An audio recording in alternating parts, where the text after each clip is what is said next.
All right, welcome everyone, and thank you for joining today's Fit for Learning webinar.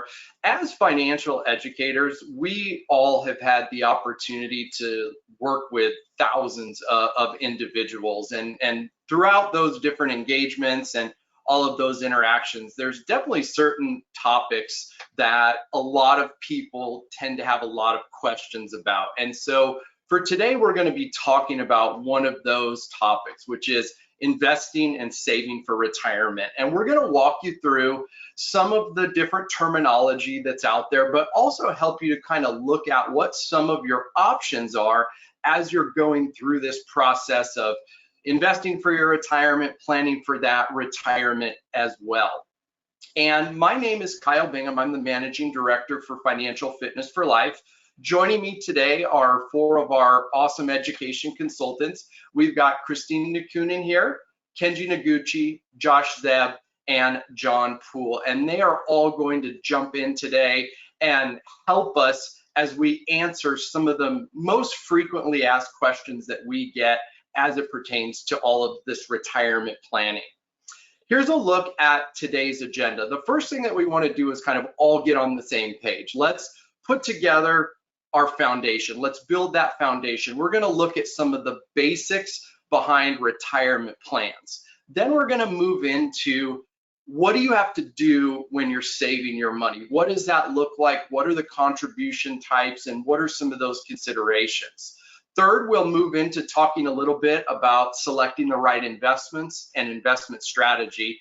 And then fourth, we definitely want to talk about, well, how do we use the money in retirement? What are those things that we need to be aware of? And then as we close things out today, I'm going to give you 4 easy next steps that each one of you can take, regardless of where you're at with your retirement planning or regardless of what your age is. These 4 steps are going to help you to start to navigate through all of these concepts and topics that we're going to talk about today. And with that, I am going to go ahead and turn the time over to Kenji. We're going to start out with retirement plan basics. And so Kenji, why don't you kick us off with just answering the question, what is a retirement plan? How does it work, and what are the benefits? Thanks, Kyle. And I think that's $1 million question, right? Is what is a retirement plan? And really, when we think about it, they are financial strategies, maybe even an arrangement, but really they're designed to provide individuals with income and financial security during their retirement years. So the thought for us is, hey, let's accumulate savings and grow investments over our working years. And once we reach that point of where we stop working and want to retire, our investments should allow us to maintain our desired lifestyle, cover all of our living expenses, and ultimately enjoy our time not working anymore. So generally, the objectives and benefits of a retirement plan are to provide you income replacement, financial security, tax advantages, and even long-term wealth accumulation. Now, excellent. Talk to us a little bit about what are some of the different types of retirement plans? What are the plans that you talk to people about all of the time?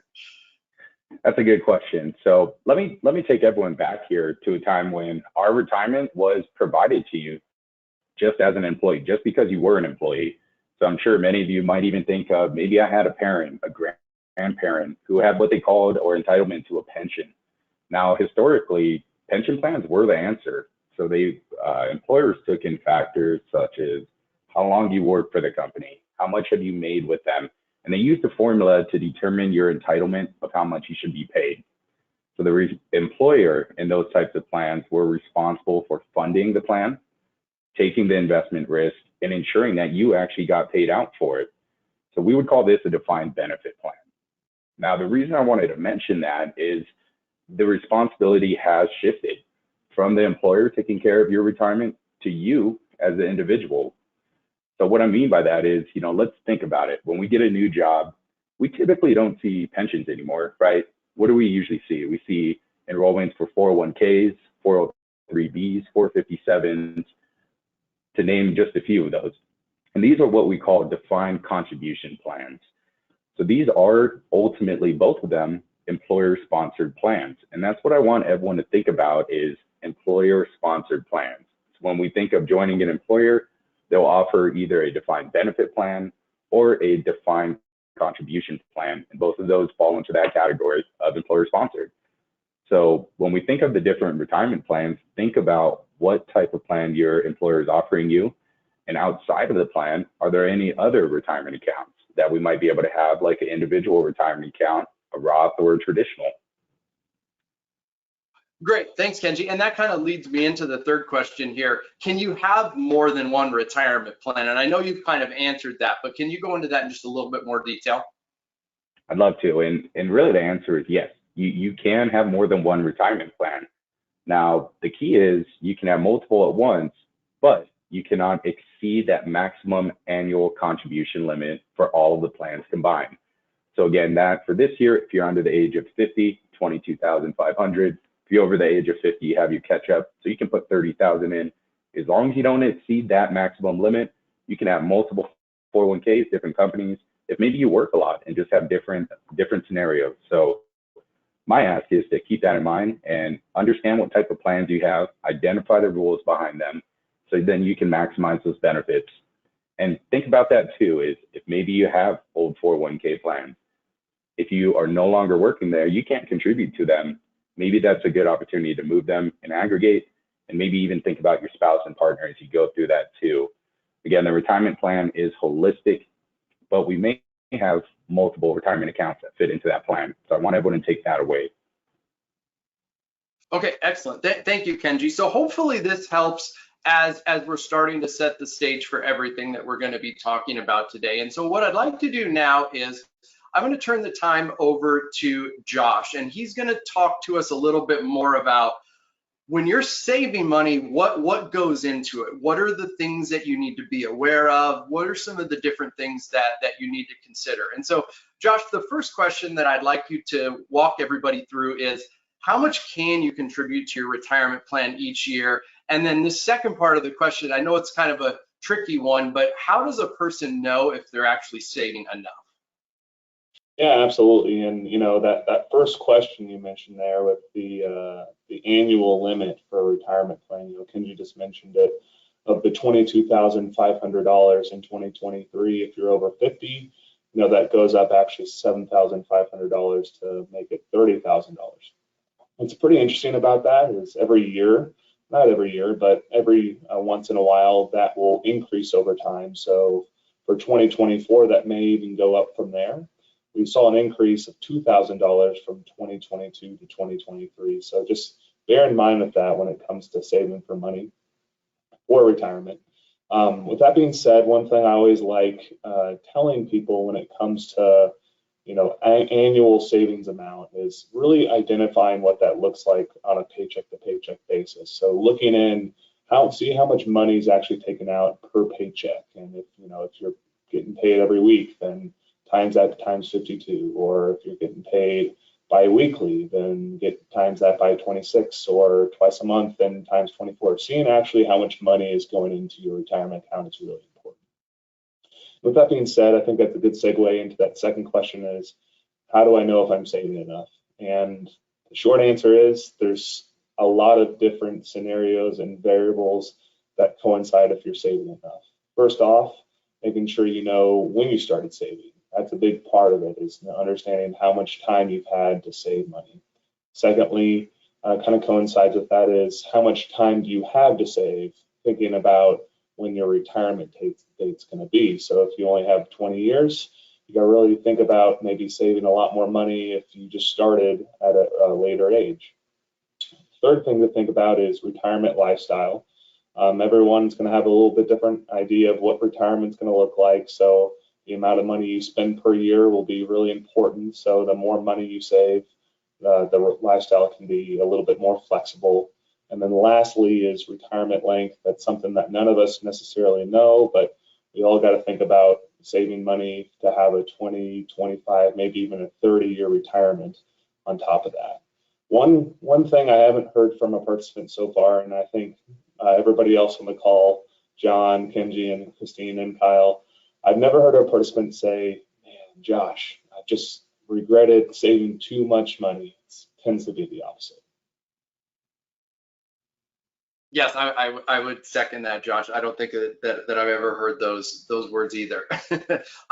So now that we kind of have an understanding of how much you can contribute, now let's get into contribution types and also what are some of the tax benefits, if any, of those different contributions that you might be making into your 401k or maybe into an IRA, Josh?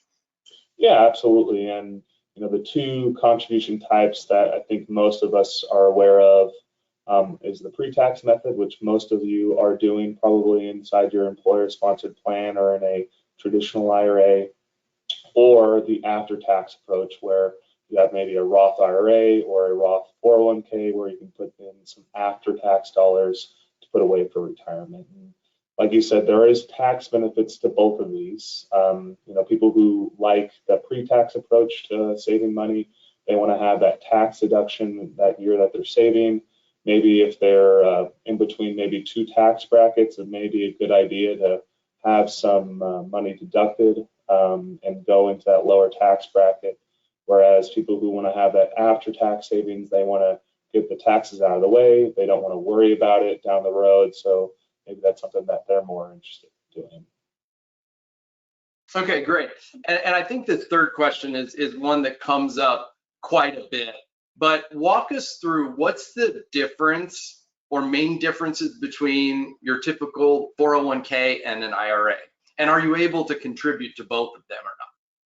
Yeah, no, absolutely. And I think we get some misconceptions with this when we talk to participants when they think about saving for retirement. They hear all these different terms of different accounts they could have. And the 401k and even the 403b, think of it as an employer-sponsored account. Kenji said it before, it's an employee benefit that you get from the employer. Sometimes there's a match, sometimes there's other benefits as well. A couple of key things with the 401k are these employer-sponsored plans. Usually they are going to have lower fees because you're buying as a company, so maybe investment fees will be a little bit lower. Investment options will be a little bit less because you only have a certain amount of options available, but the contribution amount will be higher. Kenji mentioned before the $22,500 for 2023. An IRA has a limit of $6,500, so that's one thing that people really like about the employer-sponsored plans. When it comes to the IRA, the individual retirement account, you can set this up at any financial institution. Like I said, the maximum is $6,500. There's a catch-up of $1,000 if you're over age 50. There'll be an abundant more investment options available to you, but the fees may be higher because you are looking as an individual rather than a big group or conglomerate. And to answer that second question, can I contribute to both?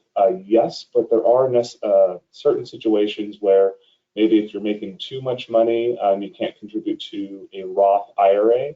So one thing I think I get this question quite a bit is when people ask about a Roth, they really think about that as just one account, but we now know that that's more of just a method of contributing money of after-tax dollars. So some people may have a Roth IRA, and some people might actually have a Roth 401k as well. So they're two separate accounts that some people get confused about. Okay, excellent. Yeah, thank you, Josh. So I think these are some really good tips to be mindful of as you're starting to put together your actual saving strategy. So now kind of building off of that, we're going to start to look now at finding the right investments and finding the right investment options. So I'm going to bring Christine in here now. And Christine, let's talk about this first question.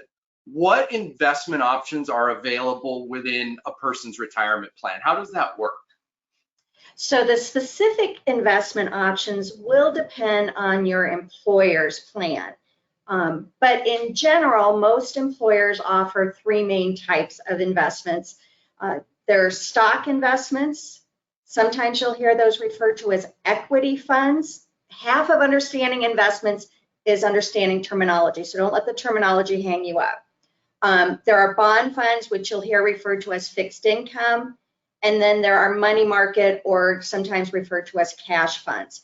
And so in your employer-sponsored plan, your employer will have worked typically with a qualified plan advisor to help them figure out what are the best options within the plan for the employees. Oftentimes those will range from 12 to maybe 24 different options. And you can then come up with whatever mix. Now, as Josh mentioned, in an individual retirement account, in your IRA, your investment options are much more broader. But as he mentioned, they may also be more expensive, and you don't have that advisor necessarily, like the qualified plan advisor, helping kind of narrow that field of investment choices. Excellent. Okay. And I know this question here, there's a lot to this question of how should you be investing your money, but what are some of the suggestions that you have for somebody that just has really never done any investing? Now they've got an account. What are the steps you'd walk them through? So I like to look at 3 pieces. And the first one is, what's your investment goal? The second piece is, what's your time horizon? And in general, the younger you are, the more time you have to invest. And if you think about investing as going up the stairs with a yo-yo, historically, stocks are going to outperform bonds and money market investments. But that's long-term. And if you look at how the stock market's performed, it really has been going up, but unfortunately, it's not that straight line. It's that yo-yo up and down the stairs. So the longer the time horizon you have, the more time you have to ride out short-term ups and downs that occur in the stock market. And then also, we want to make sure that you're comfortable. What's your tolerance for risk? If you're somebody that's panicking when you get bad news about something happening international, maybe you want to reduce your international exposure. Now, the other piece with tolerance for risk is that you can be too conservative. You could be someone that says, I don't want to take much risk and put your money all in a money market fund. Well, you do have risk associated with that. If you're a long-term investor, your money may not keep up with inflation. Now, if you're looking at those things and say, okay, but how do I take those points and actually apply it to picking investments? For a lot of you, you have available target date funds. And I call this the easy button for investing. And with your target date fund, which are offered in many, many employer plans, what you're going to do is you're going to go into a fund, and they typically are going to have a number associated, such as 2025, 2045, 2050. The number associated with that target date fund represents the year closest to your retirement.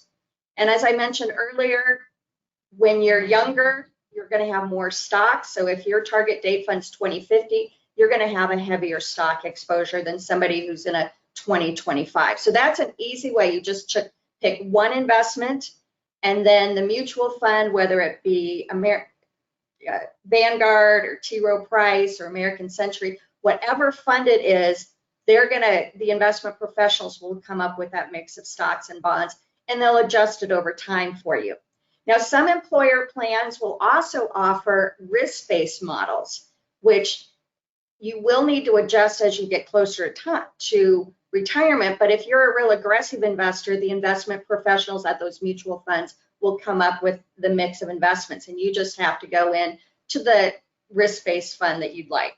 And also, again, in individual retirement accounts, these target date-based funds or risk-based funds are also available to you. Okay, excellent.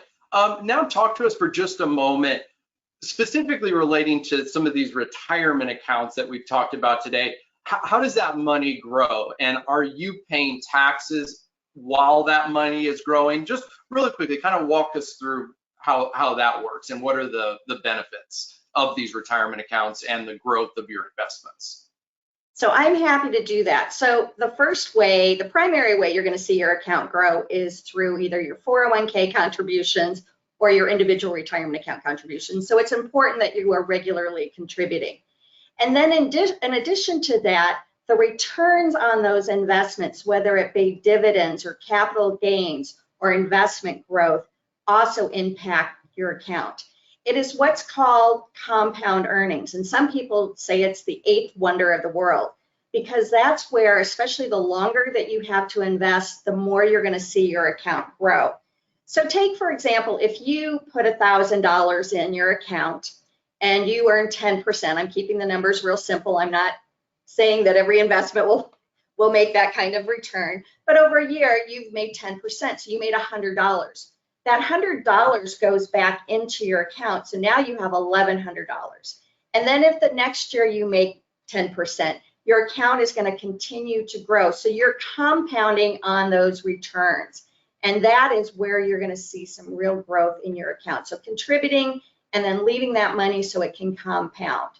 Now, do you have taxes while you're still working? And the simple answer is if you're using your employer plan or an individual retirement account, you do not have taxes on that investment growth. So it depends on which type of an account you're using. So if you were using a traditional 401k where you're putting pre-tax money in, that investment growth occurs tax deferred. So you don't have to pay taxes on those capital gains and the dividends as the money's growing. For some of you, that could be 40 years that you don't have to pay money on that growth. But when you're ready to take that money out at retirement, you will pay taxes based on what tax bracket you're in and how much you take out.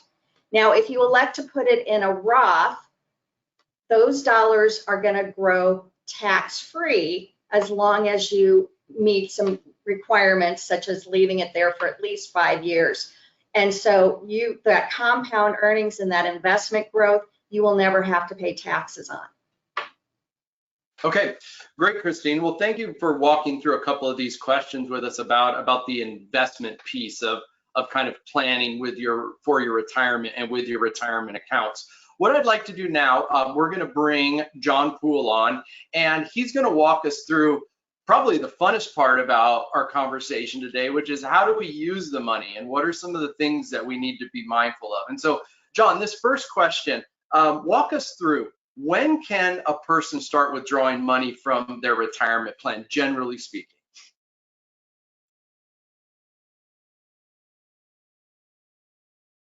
Now I'm off mute. Okay, well, this is, like you said, this is the fun part of it, I guess. After you've worked so long and saved and invested, like Kenji and Christine and Josh have mentioned, wow, let's take some money out. But, we do need to remember with a lot of these retirement plans, but with all the retirement plans, really, they're for what, right? They're for retirement. We probably wanted to have the mindset going into this that this money is going to be for that later stage of life. And the IRS, which makes all of the rules more or less for the retirement plans here in the United States, they encourage us to take our money out after a certain point. In this case, believe it or not, it's a weird number. It's age 59 and a half. Now, after age 59 and a half, or after you separate from service from your employer, go ahead and take your money out. And as Christine mentioned, there can be different tax implications on that. Now, some people have said, well, what if I take my money out of my retirement plan before the age of 59 and a half? Well, the IRS, remember, they wanted to encourage longer savings. So if you take out money out of your retirement plan before 59 and a half, you could be liable for a 10% penalty right off the top. And that's from the IRS. That's not from your employer. Okay, great. And kind of going along that same idea, when do you have to start to take money out? How does that work? So this is kind of interesting too, and a lot of people don't realize it until it's time to realize it, right?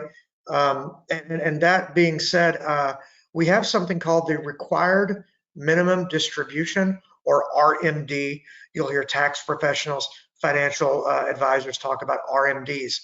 Well, a required minimum distribution, it's set up, of course, by the federal government to make sure that all of us, after working for decades, saving and growing our money for all these years, right, that we're not sitting on huge amounts of money that aren't making it into the economy. And so the government thought, well, we'll have a required minimum, a very small amount that everyone at age 72 has to take out of their retirement account. And that could be your 401k plan, it could be your IRA, whatever the retirement account is. You're required by IRS law, by IRS rules, to take out a very small amount. Now, what's that amount, John? Well, I know that all of us here want to go into some math homework right now, right? No, wouldn't do that to you in the middle of the week. I'll tell you this though, believe it or not, one of the most helpful websites out there is not Google, although that's pretty helpful, irs.gov. We all pay for it. Please go to irs.gov. There's a part on there where you can search for RMD amount. It is a required minimum distribution calculator. You can put in your own specific information and the IRS will guarantee that calculation. And when you look at it, you'll think, oh, I was worried about having to take out a whole lot of money every month. No. It is a minimum. Check it out, irs.gov. That will help you see what that minimum is, and it'll kind of put those fears or concerns to rest. Great. And you kind of alluded to this a little bit, but let's just go back to question 3 for just a second here. If you are withdrawing money out of these plans before retirement, what potentially happens and what are some of the pitfalls? Yeah, and I even have it on my notes here. Don't go over the penalty until question 3, but we saw how that worked out. But the good news, we're getting to talk about it again, so it will be an extra reminder on how not to get that 10% penalty.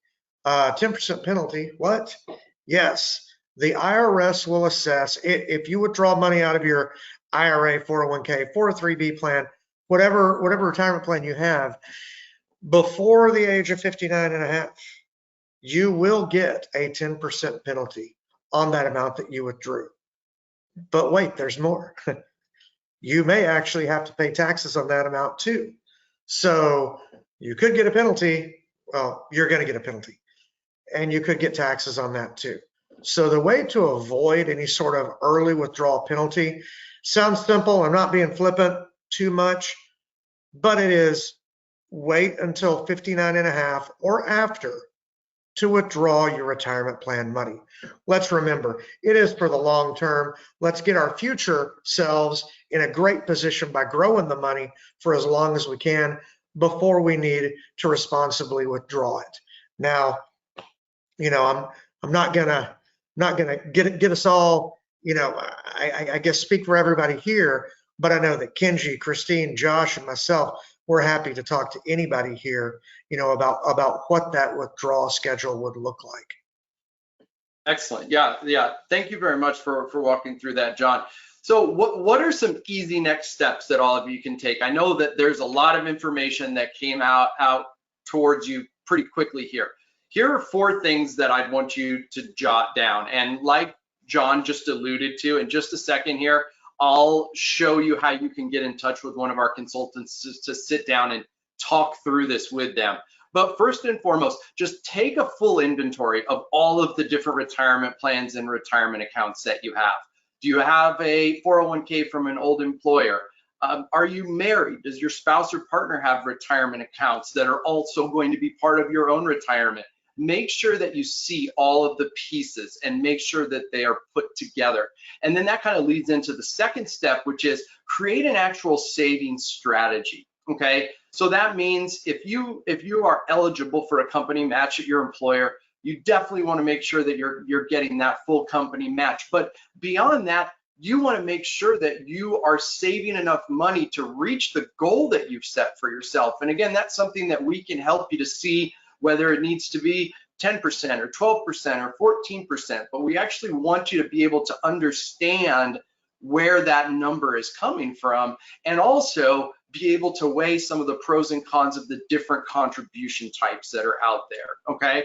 Third, figure out your investment strategy. Make sure that your time horizon is reflected in that strategy. Make sure that your appetite for risk is also incorporated into that strategy.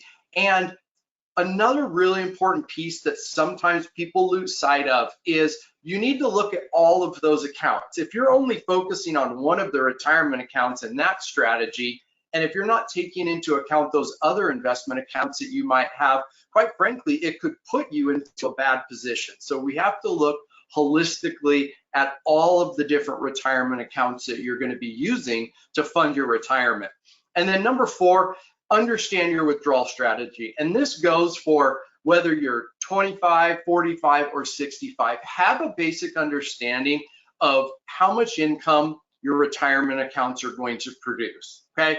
And make sure that those income projections are at least in line with the type of living or standard of living that you would want to enjoy in retirement. And again, these 4 steps are all things that one of our consultants would be happy to sit down and just walk through to better understand your individual situation.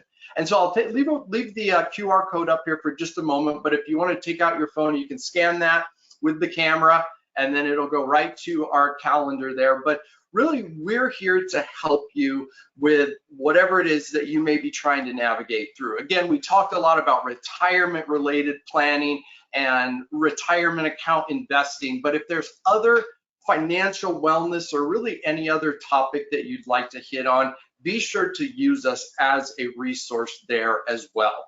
And then the last point that I just like to make here really quickly is that we do our Fit for Learning webinar series every month.